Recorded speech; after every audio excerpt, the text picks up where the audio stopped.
నూలులో శతాబ్దాల గౌరవం, పట్టు పరంపరకు ప్రతీక, సంప్రదాయానికి శాశ్వత చిరునామా సఖీ.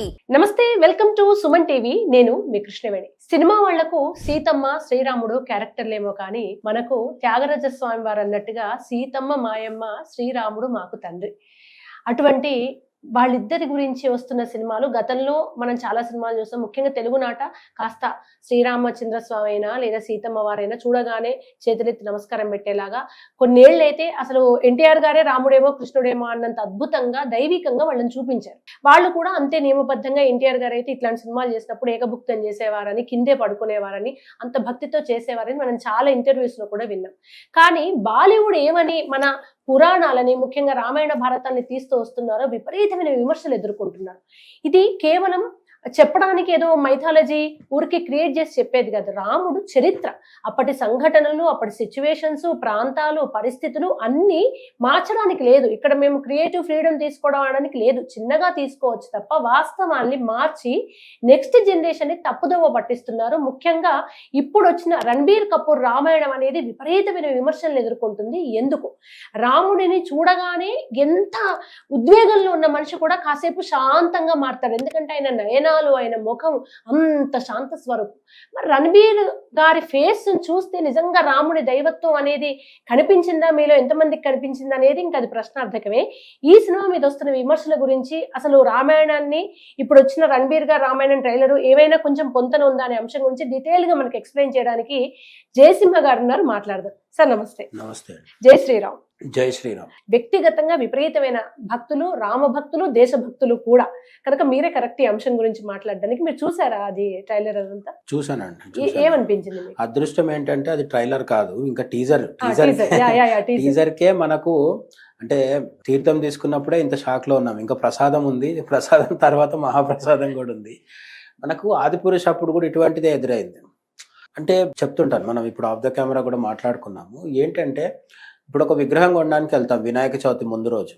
నెక్స్ట్ డే మనం అదే వినాయకుడిని తీసుకొచ్చి ఆ 20 రూపాయలతో, 50 రూపాయలతో, 100 రూపాయలతో చిన్న విగ్రహాన్ని తీసుకొచ్చి మనం పెట్టి పూజ చేస్తాం. మన మండపంలో పెట్టుకున్న ఆ చిన్న విగ్రహము మనకు మట్టి కాదు, దేవుడు. విగ్రహం కూడా కాదు, దేవుడు అంటాం మనం. ఈరోజు గణపతికి నైవేద్యం పెట్టామంటాం, కానీ గణపతి విగ్రహానికి నైవేద్యం పెట్టామని ఇక్కడ అనం మనం. కానీ అంతకు ముందు రోజు మనం కొనడానికి వెళ్ళినప్పుడు ఒకసారి గుర్తు చేసుకోండి సీను. ఆ పక్కన మురిక్కాయలు వెళ్తుంటది, దుమ్ము ధూళి ఉంటుంది, ఒక టేబుల్ వేసుకుంటాడు, కూర్చుంటాడు. అవసరం బాగా అలవాటు ఉన్నాడైతే పాన్పరాగ్ నములుతాడు, వాడు స్నానం చేసాడో లేదో తెలియదు. ఇవన్నీ ప్రాబ్లమ్స్ మధ్యలో వాడు కూర్చొని అక్కడే టిఫిన్ పెట్టుకొని తింటూ ఉంటాడు. ఆ తింటుంటున్న చేయితోనే అటు ఇటు ముట్టుకుంటుంటాడు. ఇన్ని చేస్తూ కూడా ఆ విగ్రహాలు అన్నిటి అమ్ముతూ ఉంటాడు. వాడు ఎప్పుడు కూడా నేను గణపతిని 50 రూపాయలకు అమ్మాను అన్నాడు. మనం అంటాం మేము గణపతిని ఇంటికి తెచ్చుకున్నామని. వాడేమంటాడు, నేను ఒక విగ్రహం 50 రూపీస్కి అమ్మాను, 100 రూపీస్కి అమ్మాను అని చెప్తాడు. వాడి దృష్టిలో అది విగ్రహం, ఇంకా కొందరి దృష్టిలో అయితే మట్టి. అందుకనే ఏం చేస్తారు, ఆ రోజు రాత్రి అమ్ముడు పోకపోతే అన్ని విగ్రహాలు తీసి మళ్ళీ డబ్బాలో వేసుకొని తీసుకెళ్ళిపోతాడు. అంటే వస్తువు. కానీ మనకు అది అట్లా కాదు. ఇది ఇప్పుడు అదే పరిస్థితి బాలీవుడ్లో కూడా వచ్చింది. మీకు రాముడు, మీకు సీతమ్మ. అసలు నేను చాలాసార్లు సీత అందామని ట్రై చేస్తుంటా, కానీ అతి కష్టంగా సీతమ్మ అనే వస్తుంది తప్ప. హిందీలో మాట్లాడుతుంటే కూడా సీతామయ్య అంటాం, కానీ సీతాదేవి అంటాం. ఎప్పుడు సీత అని అనలేం మనం. మన చుట్టుపక్కల ఎవరి పేరన్నా సీత ఉంటే కూడా నిర్లక్ష్యంగా పిలవడానికి సాధ్యం కాదు. ఆ వాళ్ళు సీత కాకపోవచ్చు, కానీ సీతమ్మ శక్తి అంతటి. మనకు ఇంత గౌరవము, ఇంత భక్తి, ఇంత మానసిక అనుబంధం ఉన్నా కూడా బాలీవుడ్కి లేదు. అది బాలీవుడ్కి లేదు. బాలీవుడ్కి లేకపోవడం వల్ల ఏమవుతుందంటే వాళ్ళు రాముడిని ఒక క్యారెక్టర్గా, సీతాదేవిని ఒక క్యారెక్టర్గా, హనుమంతుడిని ఒక సూపర్ హీరోగా చూసేసి వీళ్ళని మార్కెట్ చేసుకుందాం అనుకుంటున్నారు. ఇప్పుడు ఒక భర్త 3 ముళ్ళు వేసిన తర్వాత మంగళసూత్రం భార్యకి చాలా ఎమోషనల్ ఇది ఉంటుంది. అది ఆభరణం కాదు, అదొక మిగతా ఆభరణాలు అన్నిటికంటే అది చాలా ప్రత్యేకమైనది. కానీ అది గోల్డ్ స్మిత్ దగ్గరికి వెళ్ళినప్పుడు, బంగారం పని చేసే వ్యక్తి దగ్గర పోయినప్పుడు అది బంగారం అంతే. బంగారానికి ఒక రూపిస్తున్నాడు. ఇప్పుడు వీళ్ళ పరిస్థితి కూడా అట్లా తయారైంది. రాముడు ఎవరు అంటే ఈ రణబీర్ కపూర్ అనే ఆయన చివరి సినిమా ఏంటి, మన తెలుగు దర్శకుడు సందీప్ రెడ్డి వంగతోనే అనిమల్ సినిమా చేశాడు. అద్భుతంగా హిట్ అయింది. అనిమల్ సినిమా వచ్చినప్పుడు నేను కూడా రణబీర్ కపూర్ని మెచ్చుకున్నాను, పొగిడా.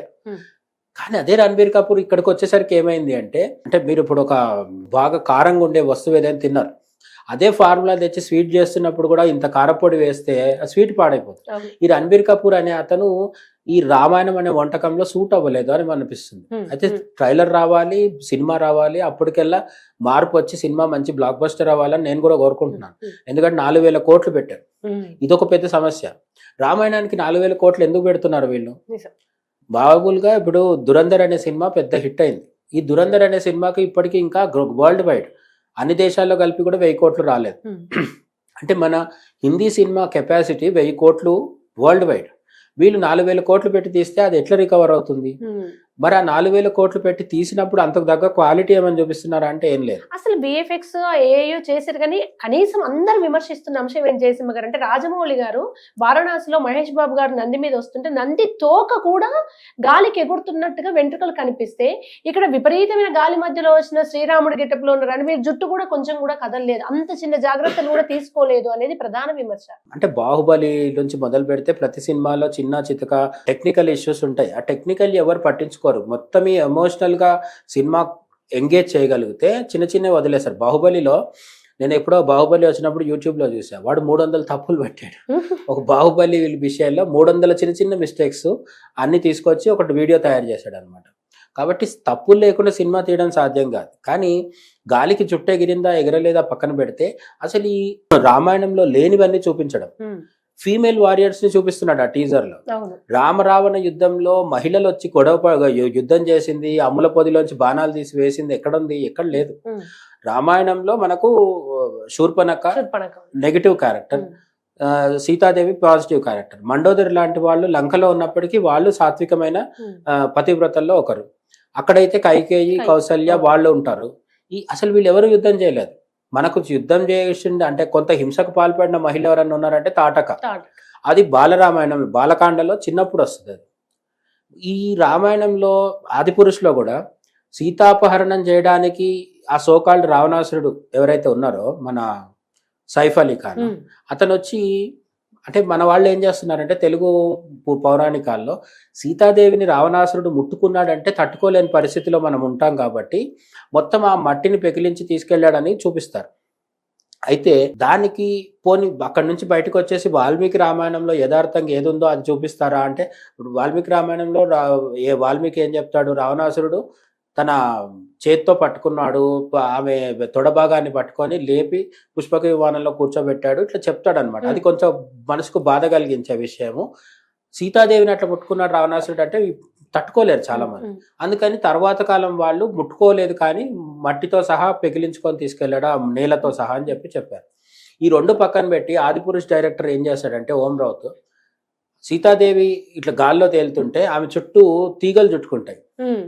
అదేదో అంటే గ్రాఫిక్స్ లో ఇనుప తీగలు లాంటివి చుట్టుకుంటాయి. అంటే మనం ఏదన్నా చెట్టుకో దేనికన్నా సెక్యూరిటీ కోసం అన్ని ముళ్ళు వేస్తారు కదా, అట్లాంటివి అవి చుట్టుకుంటాయి. ఈయన నడుస్తూ ఉంటే ఆ సీతాదేవి గాల్లో తేలుతూ ఇట్లా పక్క నుంచి పోతూ ఉంటుంది. ఎవడు నువ్వు అసలు? రామాయణాన్ని నీకు ఇష్టం వచ్చినట్టు మార్చడానికి నువ్వెవడు అసలు?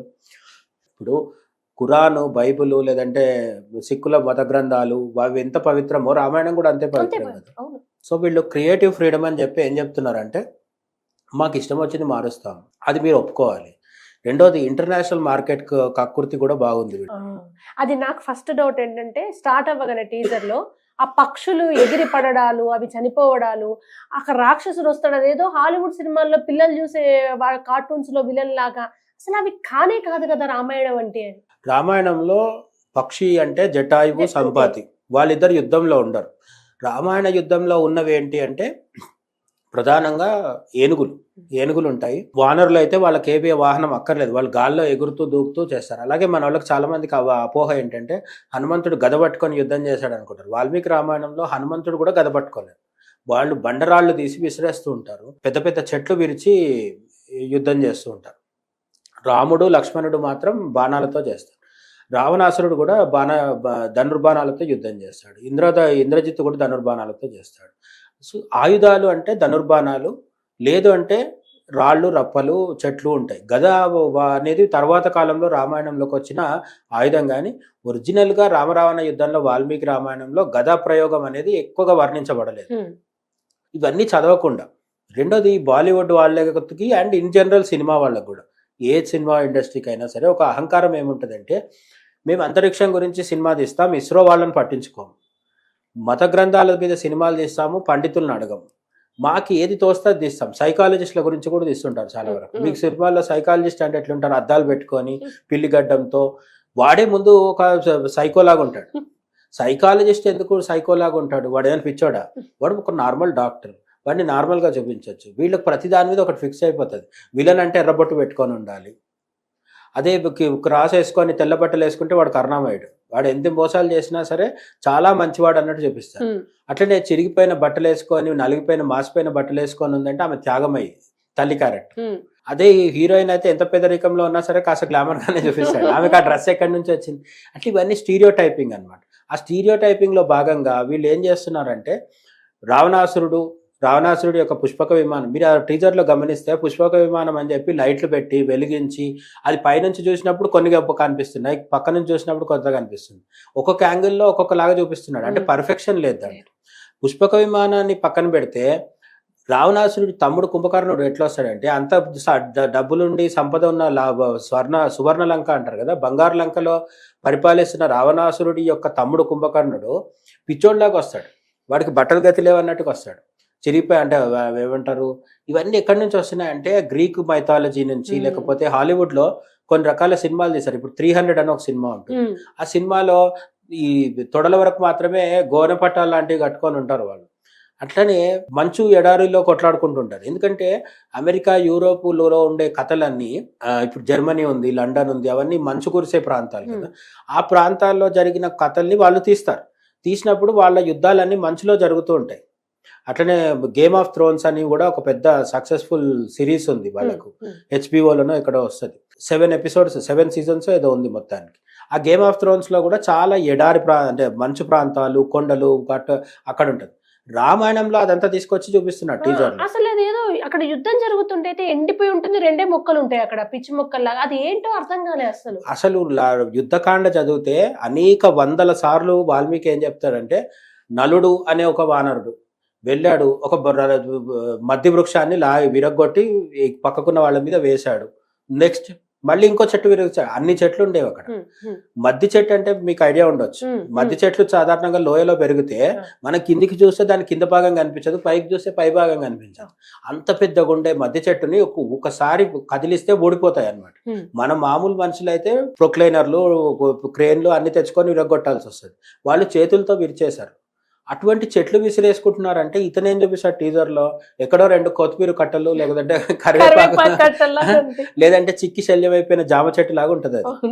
పోనీ ఇదంతా పక్కన పెడితే మంచు మంచు ఎక్కడి నుంచి వచ్చింది? రామాయణం జరిగింది ఇప్పటికైతే మన ఉద్దేశం ప్రకారం శ్రీలంక అనుకుంటున్నాం, కొందరు కాదు అదేదో వేరే లంక ఉంది అని కూడా చెప్తున్నారు. ఏదేమైనా సరే భారతదేశం చుట్టుపక్కల అంత మంచి ఎక్కడ పడుతుంది అంటే, రామాయణ కథ, రామరావణ యుద్ధం కాశ్మీర్ లో జరగాలి అప్పుడు వీళ్ళకి లెక్క ప్రకారం. కాశ్మీర్ లో జరిగితే తప్ప అంత మంచు మనకి ఇంకెక్కడ కనిపించాయి. అండ్ పరశువు విసరడము, రాముడు దాన్ని ఇట్లా పట్టుకోవడం, ఇది కూడా అసలు లేదు అని అంటారు కదా. వాల్మీకి రామాయణంలో లేనివి చాలా బయట ప్రచారంలో ఉన్నాయి, మన దురదృష్టం అది. అవే నిజమని నమ్ముతూ ఉంటారు. సీతా స్వయంవరం అని ఒకటి ఉంది, సీతా స్వయంవరం కాలేదు. సీతాదేవి ఎప్పుడు కూడా పెద్ద పెద్ద దర్శకులు, బాబు లాంటి దర్శకుల సినిమాల్లో కూడా చూపించడం జరిగింది. వాల్మీకి రామాయణంలో వరుసగా 10 మంది నిలబడితే సీతాదేవి వచ్చి రాముడికి దండ వేయడం అనేది జరగలేదు. ద్రౌపది స్వయంవరం ఉంది, సీతా స్వయంవరం లేదు. జనకుడు ఏం చెప్తాడంటే, ఆ శివధనస్సును ఎవరైతే ఎక్కువ పెడతారో వాళ్ళకి నా కూతురుని ఇస్తానని ప్రకటిస్తాడు. ఎవరికి వీలున్నప్పుడు అప్పుడు వాళ్ళు వచ్చి చూసుకుంటూ వెళ్తుంటారు, ఎవరి వల్ల అవ్వదు. రాముడు చేస్తాడు అది. రాముడు చేసిన తర్వాత సీతాదేవి వెంటనే వచ్చేసి, లేదంటే ఆ పై ఫ్లోర్ లో కూర్చొని వంకర చూపులు చూస్తుంది. ఇవన్నీ అబద్ధాలు. వాల్మీకి రామాయణంలో దశరథ మహారాజు రాముడు శివధనస్సును ఎక్కుపెట్టిన తర్వాత దాదాపు 1 వారం పడుతుంది అయోధ్య నుంచి నేపాల్కి రావడానికి, గుర్రాల మీద, రథాల మీద. జనకుడు వచ్చి ఆయన ఓకే చేసిన తర్వాత రాముడు పెళ్లి చేసుకుంటాడు. రాజ్యమే దశరథుడు వద్దని చెప్పినప్పుడు సింహాసనం వదిలేసిన రాముడు పెళ్లి ఎందుకు చేసుకుంటాడు?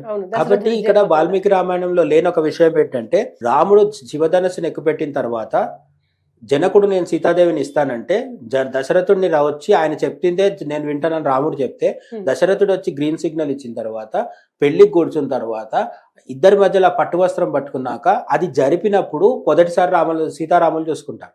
రాముడి మెడలో సీతాదేవి దండ వేయడం అనేది లేదు. అట్లా పరశురాముడి ఉదంతం కూడా, పరశురాముడు రావడం నిజం, శివధనస్సును విరిచినందుకు అతను ఆగ్రహించడం నిజం, కానీ పరశువుని రాముడి మీద విసరలేదు.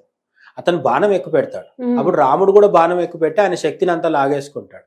ఆయన తపశక్తి వెళ్ళిపోయిన తర్వాత అప్పుడు ఆయనకి అహంకారం తొలగి రాముడే విష్ణుమూర్తి అని గుర్తింపు వచ్చి, అంటే ఆయనకి జ్ఞానోదయం కలిగి అతనికి నమస్కారం చేసి తిరిగి వెళ్ళిపోతాడు అతను. సో ఈ పరశురామ యుద్ధం అనేది ఏదైతుందో అది యుద్ధం కాదు, ఎదురుపడతారు ఇద్దరు. ఈ ఎదురుపడ్డప్పుడు ఇద్దరిలో పరశురాముడు రాముడిని గ్రహిస్తాడు. రాముడు పూర్ణావతారం అని గ్రహించి, సాక్షాత్ విష్ణుమూర్తి అని చెప్పి గ్రహించి, విష్ణువు అంశావతారమైన పరశురాముడు తిరిగి వెళ్ళిపోతాడు. మన రామాయణం పరంగా తీసుకున్నా మీరు చెప్పిన అంశాల్లో 100 తప్పులు దొరుకుతున్నాయి. పోనీ 4000 కోట్లు బడ్జెట్ పెట్టారు కదా అంటే టెక్నికల్ గా కావాల్సిన తప్పులు దొరుకుతున్నాయి. అదేదో ప్రేతకు చూపించినట్టుగా కాళ్ళు వెనకకు తిప్పి చూపించిన సీన్లు కూడా ఉన్నాయి కొన్ని ఇందులో. అసలు అంత దారుణంగా తీసి ఫైనల్ గా కొంతమంది ఏమో సాయి పల్లవి గారు సీతగా, రణబీర్ కపూర్ రాముడిగా, అసలు ఆ కళ అనేది ఇది హీరో హీరోయిన్ల వరకు ఓకే కానీ దైవత్వానికి సంబంధించిన కళే లేదు అనేది మరికొంతమంది రామభక్తులు మీరు ఇంట్రోలో చెప్పారు కదా, అంటే ఎన్టీఆర్ కొన్ని ఫాలో అయ్యేవారని. అది భక్తితో ఫాలో అవ్వమని కూడా నేను చెప్పట్లేదు. నీకు భక్తి లేకున్నా సరే హెల్తీగా ఉండాలి కదా. రాముడు మద్యపాన ప్రియుడు కాదు, రాముడు బీఫ్ తినలేదు, రాముడు నైట్ క్లబ్బుల్లో తాగి తందనాలు ఆడలేదు. ఇవన్నీ నువ్వు చేస్తున్నప్పుడు నెక్స్ట్ డే మార్నింగ్ రాముడిగా ఉండడం సాధ్యం కాదు. ఇది రణబీర్ కపూర్ ప్రభు. ఆయన పైగా ఏజ్ కూడా చాలా ఎక్కువ.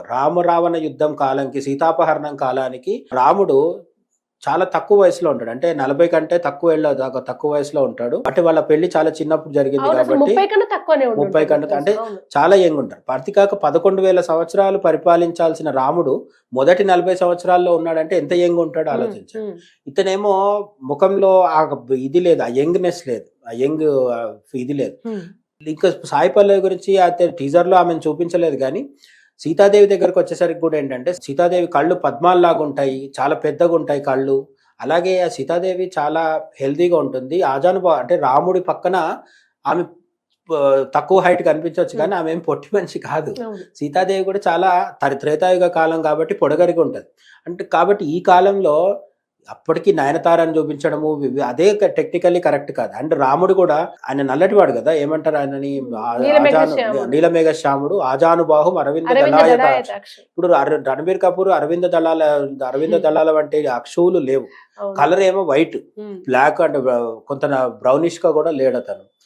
లుక్ వచ్చేసి ఆ మీసాలు గడ్డాలన్నీ తీసేసిన తర్వాత ఏజ్ ఎక్కువైపోయిన ఫీలింగ్ కనిపిస్తుంది. సాయి పల్లవిని కూడా మనం ఈజీగా ఎక్స్పెక్ట్ చేయొచ్చు. సీతాదేవి వాల్మీకి రామాయణంలో వర్ణింపబడినట్టుగా మాత్రం సాయి పల్లవి కుదరదు. ఆమె యాక్టింగ్ తో నెట్టుకొస్తే నాకు సంతోషం.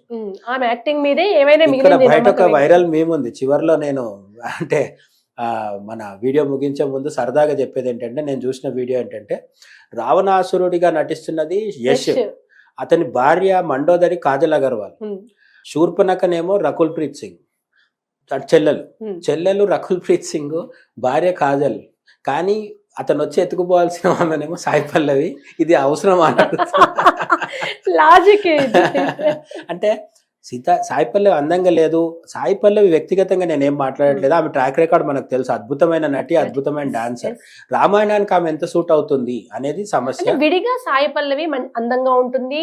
ఇప్పుడు ఎంగుకు నచ్చే అమ్మాయి, అన్ని క్వాలిటీస్ ఉన్నాయి. సీతగా, దేవతగా, మన అమ్మగా చూడగలుగుతా. ఇప్పుడు అంజలీదేవి గారిని చూసాం, నయనతార గారిలోనే ఆ దైవత్వం చూడలేకపోయాం, ఏ మాట కామాట.